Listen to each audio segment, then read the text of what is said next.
সরকারের প্রতি আমার একটা আহ্বান, আপনারা ক্ষমতা নিয়েছেন, খুব ভালো কথা, আপনারা দেশ শাসন করেন, খুব ভালো কথা, আমরা আপনাদেরকে সহযোগিতা করবো, খুব ভালো কথা, কিন্তু আমরা চাই না নারীর এই সহিংসতা বেশি দিন দিয়ে থাকুক। সময় দেন আমাদেরকে, কতদিনের মধ্যে বিচার করবেন, দ্রুত ট্রাইব্যুনালের মাধ্যমে আমরা বিচার দেখতে চাই। যদি বিচার না হয় আমরা আবার রাস্তায় নামবো, সবাইকে নিয়ে নামবো। সুতরাং আসুন আমরা সবাই মিলে প্রতিরোধ করি।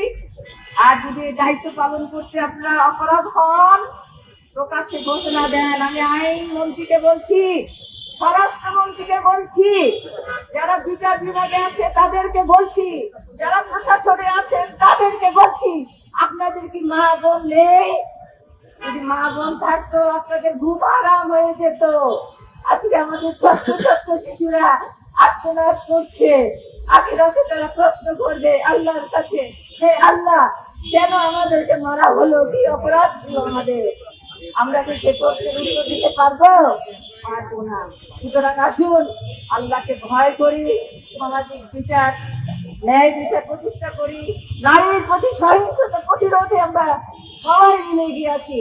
আল্লাহ রাব্বুল আলামিন আমাদেরকে রক্ষা করুন, দেশকে রক্ষা করুন, জাতিকে রক্ষা করুন।